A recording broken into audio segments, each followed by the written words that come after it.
Ladies and gentlemen, welcome to the Morning Hustle, man. This dude is hell of elusive, but he back with an exclusive. His album anniversary is out right now, and it's been a long, long time, man. We here for one time, y'all, for Bryson Tiller. Woo! What up, what up? I dig the introduction. Hey, yes. thank you for giving us a reason to celebrate, bro. Yes, sir, man. I'm hyped. 5 years has been a long time, man, and like you seem like you've been double feeding us. You gave us the the Trapsoul Deluxe Edition not too long ago, and here we are back again with a new plate of morsels that brings us back to a familiar place and sound with Anniversary, man. It's been dope. Yeah, man. I'm excited, man. I'm really excited about it.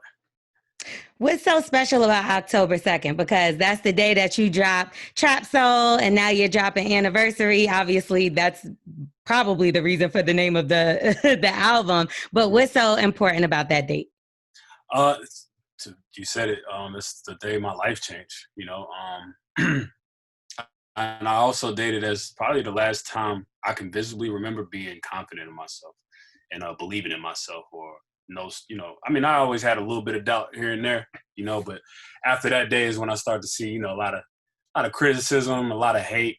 And that kind of just started like a downward spiral from there, of just me not believing in myself, what's like at all, like 10% of anything. Anyway, so yeah, it's the day my life changed, and I'm just ready to celebrate this anniversary, with a new album. Is that a bit of the reason why you kind of go MIA at certain times? Is it because of the whatever comments you may feel like you're receiving? Because I always see so many positive comments, and I know it's so many people that are obsessed and love you. I know we're big fans of you as well. So is that like a bit of the reason that maybe you take a little bit longer to put out music? Yeah, I'd say that, because there's a lot of, now we're in a time where people just like to speak their opinion and just, even if it's like unsolicited, like they'll just say whatever just because they feel like they can't. Mm-hmm. Or they'll just there's a lot of people out there like to put people down, Yeah. But what I like to remind myself is, anybody trying to put me down is below me. I'm above them.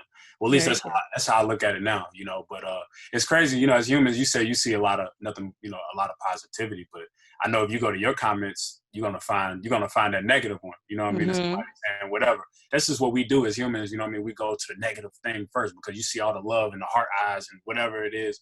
You almost kind of look right past it and just look at what, somebody said, and somebody said negative about you, and it might have been something you thought negative about yourself. So if they confirm it for you, it's just like, damn, And I feel like a lot of people was confirming things the negative things that I was having, the negative thoughts that I was having about myself. So now I'm just kind of like, man, that shit is noise to me, Yeah, that's crazy because they're the most miserable people that be doing that kind of stuff. You know what I mean? And they would trade places with you in a heartbeat.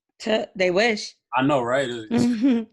It sucks that it took me 5 years to, really have this mentality, but time is everything. So. Well, I think if anything, the proof has to be in the pudding. The fact that your sound has created so many clones and people who try to bite the formula, but yes, just don't got that Bryson Tiller finesse that really makes it, what makes your music you. So, this lap around, what do you feel like, you are trying to prove or show to people? Because like, yo, you already showed the world, bro.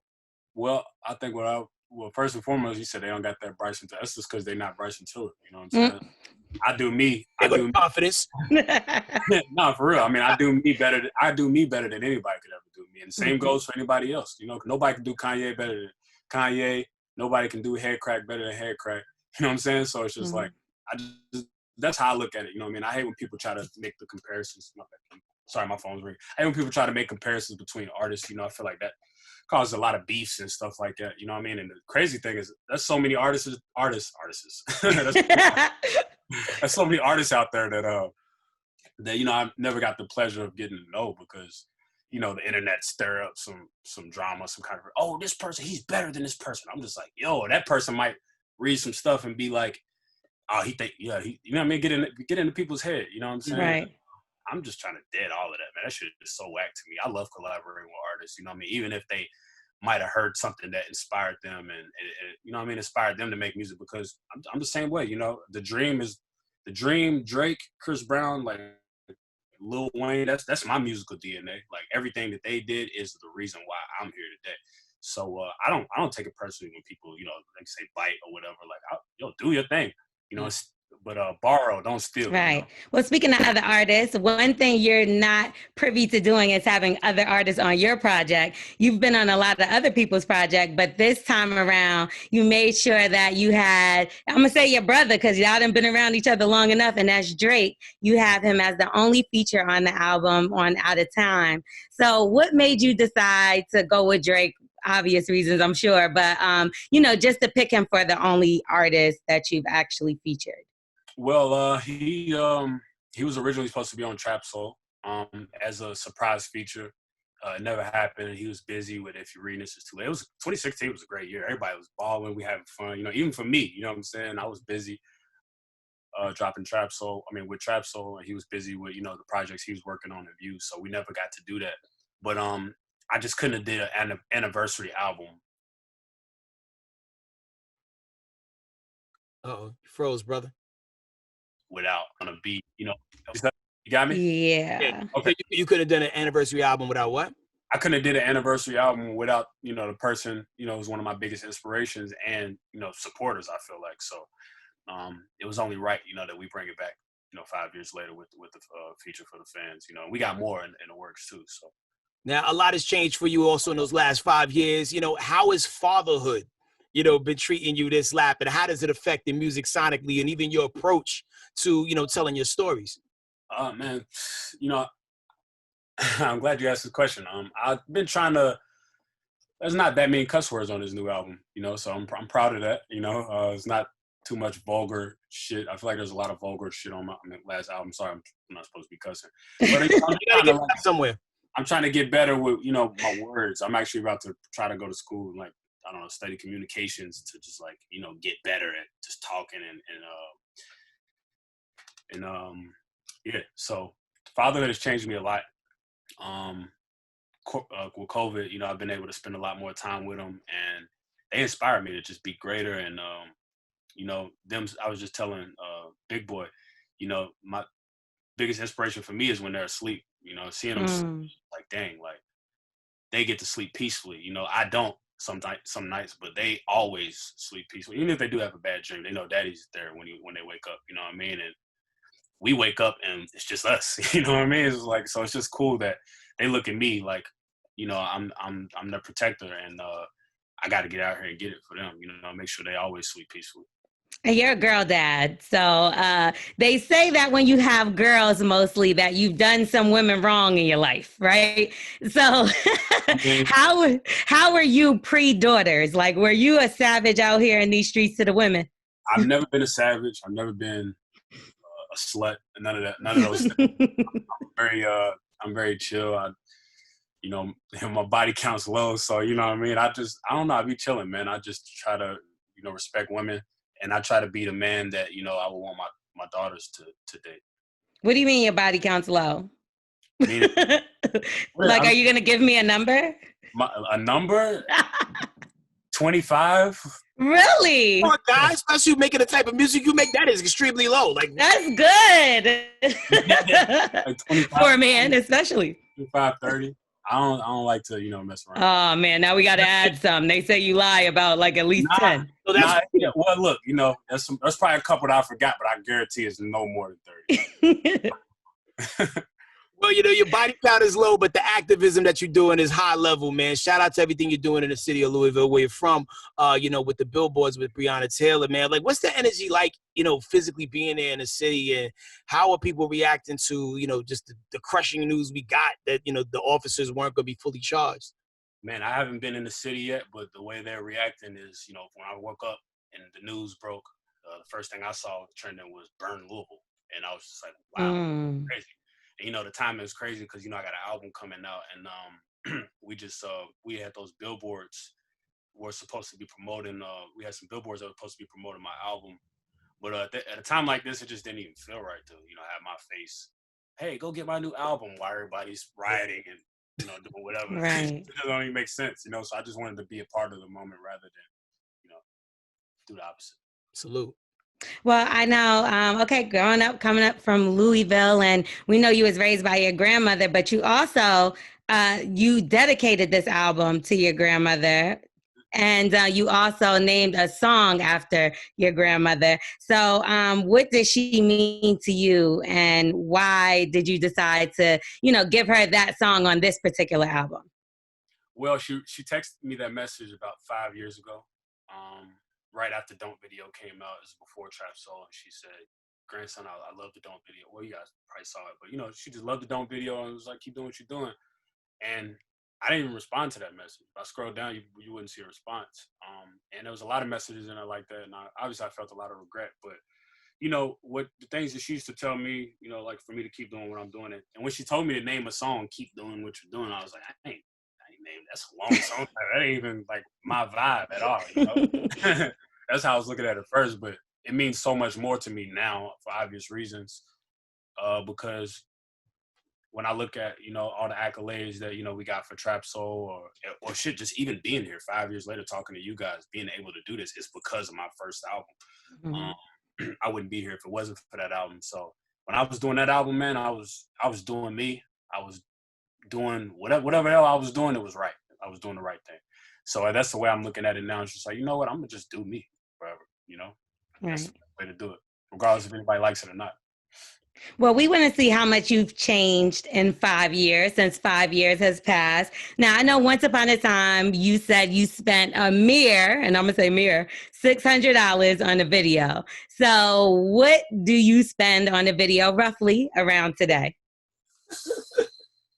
Neil is laughing. I think we just got my biggest budget for a video. And it's crazy you said that, because the Don't video, I think this dude, we just shot a video with this guy. He was like, "Yo, we shot that with $500, and it's like up against Hotline Bling and Beyonce for Video of the Year." And I just Formation, and I was like, "What? That's crazy!" And that's actually my least favorite video. But, really? Yeah, it is, because we shot the video about 3 times. There was a lot going on at that time, But the song really just drove the video to being what it is, I guess. I don't know, but I think the biggest budget, I don't know, like 150, 200. 150, 200, something like that. Big difference. Big things changing. Yeah, we have some different stuff now, Can't wait to see how it looks out now. 5 years ago, now I understand that you're a gamer, avid. So what video game were you playing 5 years ago versus what are you playing right now? I was playing GTA 5 heavy. I was, getting my Lambos, getting all my cars, saving up my cars. Just like, man, I remember it's crazy because I was on the couch, and it's the reason why I got this necklace. I don't know if you noticed this. You probably can't see it, but it's a Rockstar logo. So, oh, snap. Okay. That's funny. Yeah, GTA basically, Rockstar Games is created by, GTA is created by Rockstar Games. And, they do the 3 cities. My bad, I could talk forever about games. By the way. The three cities that they do is, Miami, Los Angeles, and New York in their games. And those are the cities that I was traveling to the most in the beginning of my career. And I was just like, yo, I can't even believe I'm seeing what I've been seeing my whole life on video games. And it just felt so unreal. That's why I got a necklace, and I wear it every day. But anyway, I was playing that a lot, man, just like getting cars. And it was just inspiring because I always just lived my life through GTA. It was like virtual reality for me. I was just like, man, if I could only have this car in real life, it'd be sick.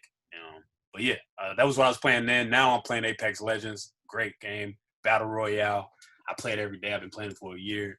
I got like a mere 20,000 kills. You know what I mean? My whole a mere 20,000 kills. It took me some dope badges, but yeah, that's what I'm playing. Okay, so what was your favorite meal 5 years ago? My favorite meal? Mm-hmm. My favorite meal was probably pizza rolls. I would get a bag of pizza rolls, put Star Wars on, and just eat the whole bag. Watch. And what about now? Now my favorite meal is probably chicken Alfredo pasta. Oh, okay. Do you get it from Papa John's, since I know that that's your spot? Oh yeah, I like the Papa John's. But I try it from everywhere, to be honest. I like to see how different people make it different. Like I might maybe in Toronto, Soto. They got this fire. Y'all should try that out. Fire chicken Alfredo, or somewhere in Miami, Georgia's in Miami, or anywhere really. They have one here. They have a Soto in Atlanta too. Oh, for real? Yeah, I'm not up to that. That's stuff you can eat when you still got the metabolism like you're in your 20s. Like after 30, you got to slow down on your Alfredo. I promise. I'm an Alfredo guy too. We switch up on you. 5 years ago, go ahead. I feel I'm about to get in the gym, so I can't eat no more pasta. Now, New Bryson favorite. Tiller, what did you worry about 5 years ago versus what you worry about right now? Great ass question, man. 5 years ago, I used to worry about not being liked, being judged. I worried about. I was nervous. I was scared for my life sometimes because I was getting a lot of threats from people in my city. Like, oh man, he ain't do this. It just felt like, I don't know. There was a lot of things I bought a gun. I hate guns. Bought 2 guns, actually 3 guns. I was about to buy smoke bombs. Just because people, all the threats and shit was making me uncomfortable. I got my daughter sleeping here. Sometimes I got to go travel, and they're alone. It just made me feel so uncomfortable. So those are the things I used to fear. Now I don't really fear any of those things. You know what I mean? Like, I'm here, and if people want to judge me, criticize me, whatever, I live life under the magnifying glass now. So, I've just kind of learned to accept it. Okay, so we're in the age of challenges, right? And I know you've seen like all kind of like the Deborah Cox challenge and all kind of stuff. Now, I feel like you were one of the people that had one of the original challenges with the don't challenge because because people didn't know exactly when to say that. So I want to know, why the hell did you do that to us? Because it was numerous times where I was saying don't, and then you said don't like 5 beats after me. So why did you do that to us? Okay, this is exclusive information right here about don't. Nobody really knows. So it was actually, maybe I said it one time, but actually I was working on that song for so long, probably like 4 months or something like that, just because I was just like, dang, is it good? Is it not? I don't know. I was listening to it. I was slowing it down. I was speeding it up. I was like, what sounds the best? Even the ending part that's not even me, the chopped and screw part. Mm-hmm. That was somebody else who did the beat. And he was like, yo, I did the same beat. And we like put the song together. Anyways, at the end, I just knew after I deleted it off SoundCloud, I got phone calls like, yo, put that song back up, bro. This is dope, man, blah, blah, blah. So, all right, bet. Re-uploaded it back to SoundCloud. And before I was doing that, I was like, all right, let me get this ending right, this don't part. And it just took me too long to get it right. So I was just like, you know what? I'm going to just put it in somewhere that's like completely random. Maybe it'll become a game or something for people to try to guess where the don't comes. And so you knew that was going to happen. I figured it was going to happen, yeah. He's a genius. Oh, my God. That was like a talking point. It's crazy. It took forever for me to get that on point, but I got it now. I got it. Timing, you got it together. Yo, Bryson Tiller, man, we glad you back again. Anniversaries, the album. Be sure you pull up on that. Tiller, man. Much love. Hopefully I catch you online one day, man. I'll be maybe at 30,000 for one kill. I love that. Yo, look. If you don't make it in the gaming world, you're definitely making what you're doing right now, because that was a great segue, bro. Love it. Thank you so much, man. One time, y'all, for Bryson Tiller. We are the Morning Hustle.